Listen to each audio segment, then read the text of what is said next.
कोई आया सखी फुलवरिया में, कोई आया सखी फुलवरिया में। जैसे जादू अरे हाँ हाँ जैसे जादू, अरे हाँ हाँ जैसे जादू भरा है नजरिया में। कोई आया सखी फुलवरिया में, कोई आया सखी फुलवरिया में।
जब सीता जी ने प्रिय भक्तों अपनी सखी के माध्यम से इतना सुना, सखी के द्वारा सुना है, तो आज सीता जी उस जगह पर चली हैं अपनी उस सहेली के साथ में जहां पर राम और लक्ष्मण खड़े हैं।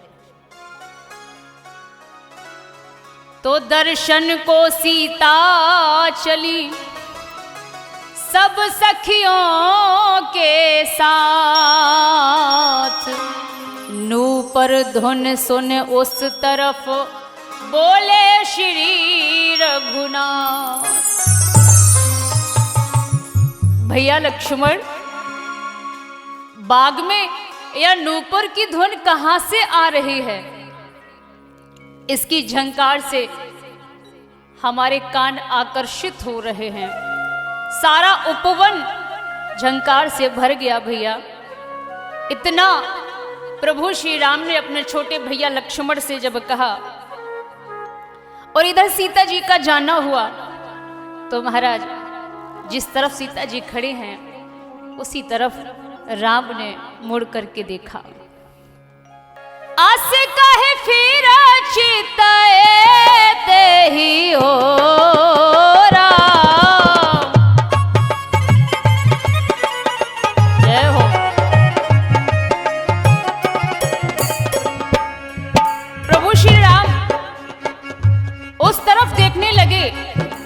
जहां जगत जननी सीता मां खड़ी हैं। ओ अस कहे फिर चितए देहि ओरा, सिय मुख शशि भय नैन चकोरा।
प्रभु श्री राम की तरफ सीता जी ने देखा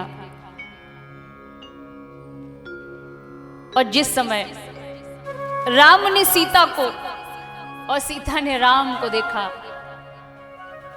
तो वो दृश्य कुछ ऐसा है जो शब्दों में बयां नहीं हो सकता, लेकिन फिर भी बहुत सुंदर लिखा है कि मुखमंडल का आलोक देखी। सीता जी सब कुछ भूल गई। जब सीता ने राम को, राम ने सीता जी को देखा तो मैया सब कुछ भूल गई राम को देख के। मुखमंडल का आलोक देखी, सुधि बिसरी राजकुमारी की।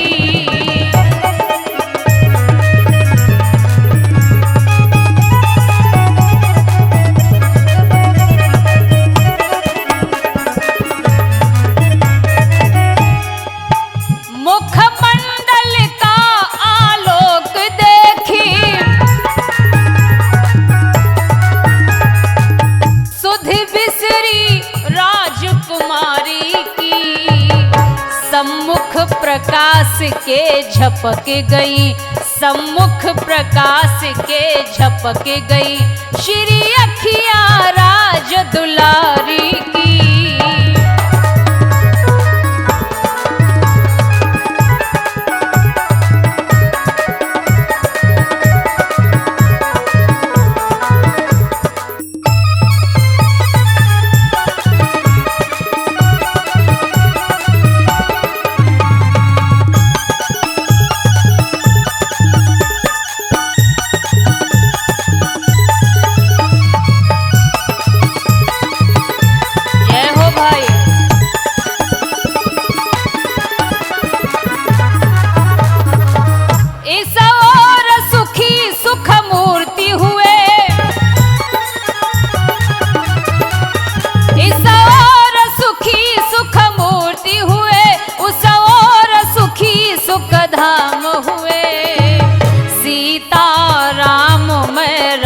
सिया में या केवल सीता राम हुए।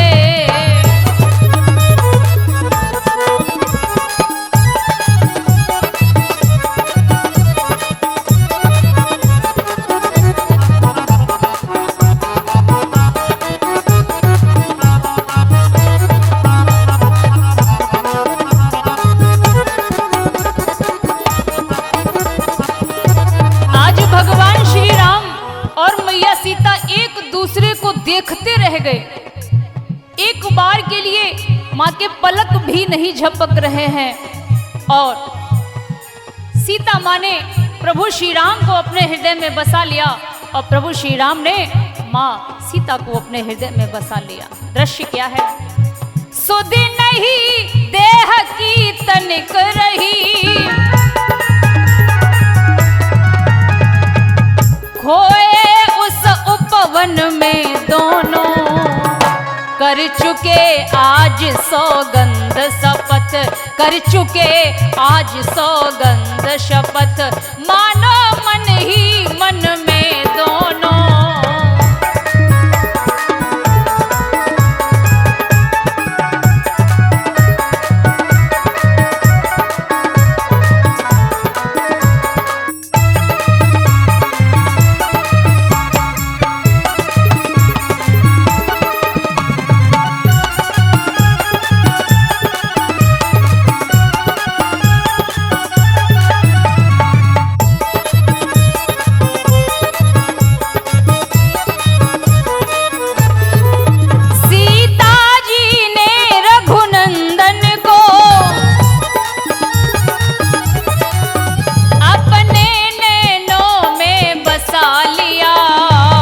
रघुनंदन ने सीता जी को, रघुनंदन ने सीता जी को निज उर अंतर में छुपा लिया।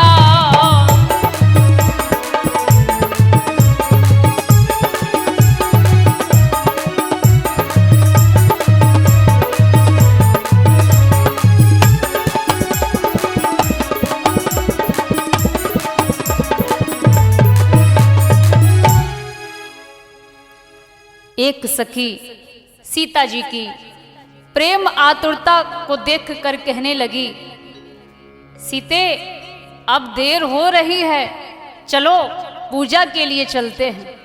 सीता जी अपनी सहेलियों के साथ माँ गिरजा के मंदिर में आती हैं और अपना मनोरथ पूर्ण करने हेतु आज मैया के सामने एक माँ खड़ी हो गई और इस तरह माँ से प्रार्थना करती है।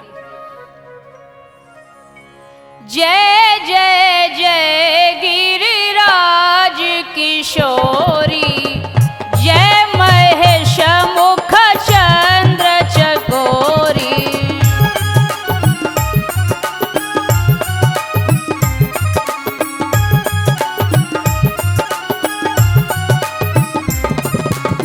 जय गजवदन षडानन माता, जगत जनन दामिनी धुत गाता।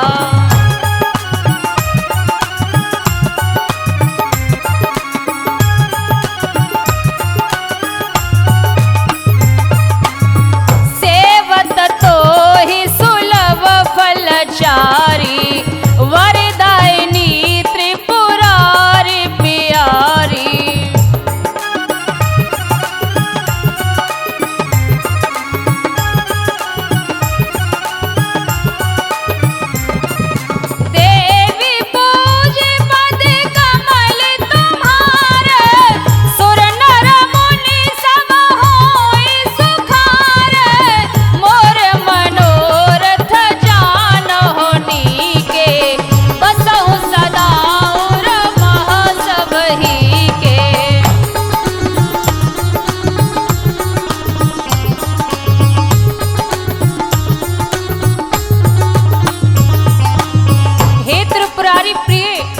तुम्हारी सेवा करने से चारों फल प्राप्त हो जाते हैं। हे देवी, आपके चरण कमलों को पूजकर सब नर मुनि सुखी हो जाते हैं। मेरे मनोरथों को आप बहुत अच्छे से जानती हो, तुम सबके हृदय में विराजमान रहती हो, इसलिए मैंने अपना मनोरथ प्रकट करके नहीं कहा। और यह कहकर आज मैया ने माँ गिरजा के चरण पकड़ लिए हैं। ओ कीन प्रगट न कारण ते ही, अस कहे चरण गहे वैदेही।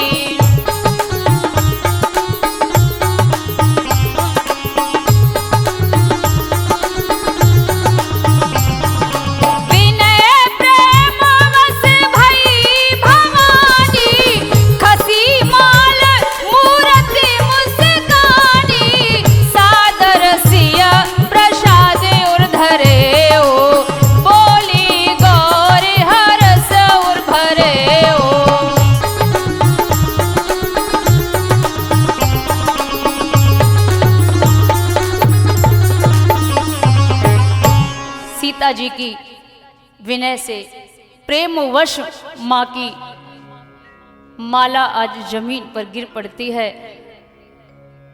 मां मुस्कुराई, सीता ने वह माला स्वयं अपने गले में धारण की और उस समय मां गिरजा प्रसन्न होकर के बोली हैं, सुन सिय सत्य आशीष हमारी, पूजह मन कामना तुम्हारी। नारद वचन सदा सुचि साचा, सोवर मिले जाहे मन राचा। हे सीते, हमारा आशीर्वाद है आपकी मनोकामना पूर्ण हो। नारद जी का वचन पवित्र और सत्य है, इसलिए वही वर मिलेगा जो तुम्हारे मन में बसा है। मन जाहे राचे मिले है सोवर, सहज सुंदर सावरो, करुणा निधान सुजान शील, स्नेह जानत रावरो। एही भांति गौर आशीष सुन सिय सहित ही हर्षित अली, तुलसी भवानी पूजी पुण्य मुदित मन मंदिर चली। माँ भवानी का पूजन करने के बाद उनका आशीर्वाद लेके आज मैया सीता अपनी सहेलियों के साथ वापस राजमहलों में आ जाती हैं। और उधर ये दोनों भैया अपने गुरुदेव विश्वामित्र के पास पहुंच जाते हैं, क्योंकि राम बहुत सरल स्वभाव के हैं, तो जो भी पुष्प वाटिका में हुआ वो सारा समाचार कह दिया। तो उसी समय गुरुदेव ने कहा कि सफल मनोरथ होए तुम्हारे, राम लखन सुनि भय सुखारे। राम और लक्ष्मण गुरु का आशीर्वाद पाकर बड़े सुखी हुए। संध्या वंदन और गुरु सेवा करके दोनों भाई आज्ञा पाकर महाराज आज सो गए। रात्रि व्यतीत होने पर प्रातः दोनों भाई नित्य कर्म करते हैं। इधर राजा जनक ने सतानंद को भेजकर विश्वामित्र, राम और लक्ष्मण को महाराज रंग भूमि में बुलवाया है। तो तुलसीदास लिखते हैं, रंग भूमि आए दो भाई, असि सुधि सब पुरवासी न पाई।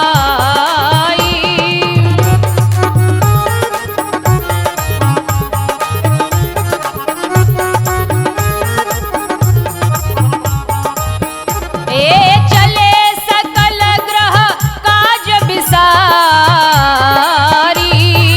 बाल जुवान वृद्ध नर नारी।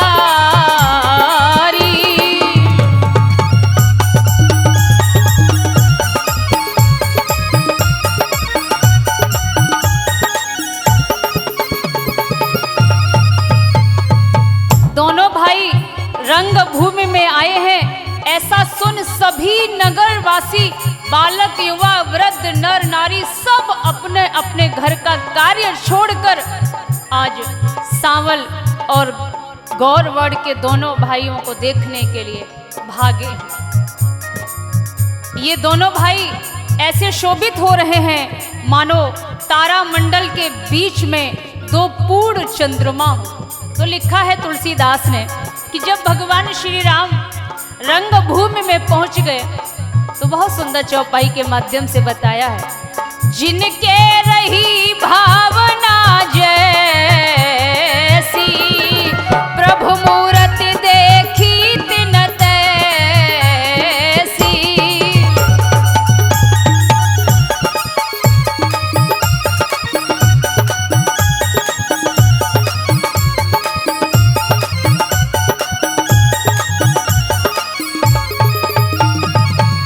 वहां उपस्थित लोगों ने जब उन राजकुमारों पर दृष्टि डाली तो जैसी जिसकी भावना थी उनको प्रभु श्री राम वैसे ही नजर से दिखाई दे रहे हैं। अर्थात वीरों को महावीर, भक्तों को भगवान और कुटिल कामी और राजाओं के भेष में आए राक्षसों को वे काल के समान दिखाई दे रहे हैं।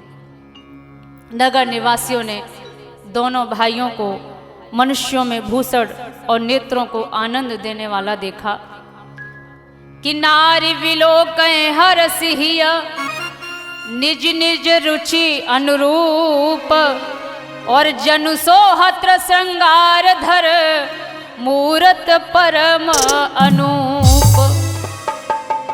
नारीगण मन में प्रसन्न होकर अपनी अपनी रुचियों के अनुसार बात करते हैं।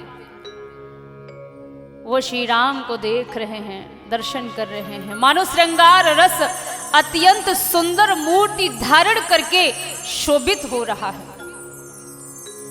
राजा ने विश्वामित्र सहित दोनों भाइयों को सुंदर और विशाल सिंहासन पर बैठाया। सभा में सभी राजा महाराजा नर नारी अपनी अपनी रुचियों के अनुसार वार्ता कर रहे हैं। उसी समय उत्तम अवसर जान राजा जनक ने सीता जी को बुलाने के लिए भेजा। तो सुंदर और चतुर सखियां आदर पूर्वक महाराज आज चली हैं और उधर से सीता जी दुल्हन के रूप में अपनी सखियों के साथ किस तरह रंगभूमि में आ रही हैं, क्या शोभा है उस जनकपुरी की सुने। सजी रही मिथिला नगरिया सीता जी जब जय माला लाई। सजी रही मिथिला नगरिया सीता जी जब जय माला लाई।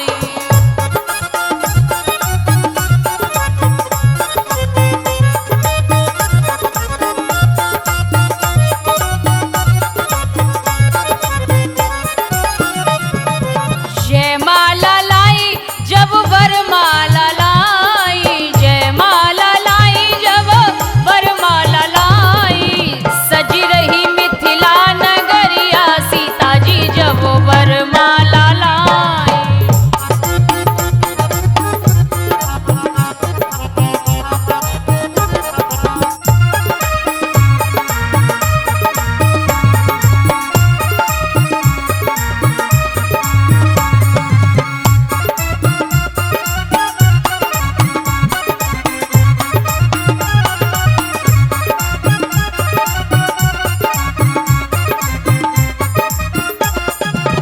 आँखों में गजरा बालों में गजरा, आँखों में गजरा बालों में गजरा।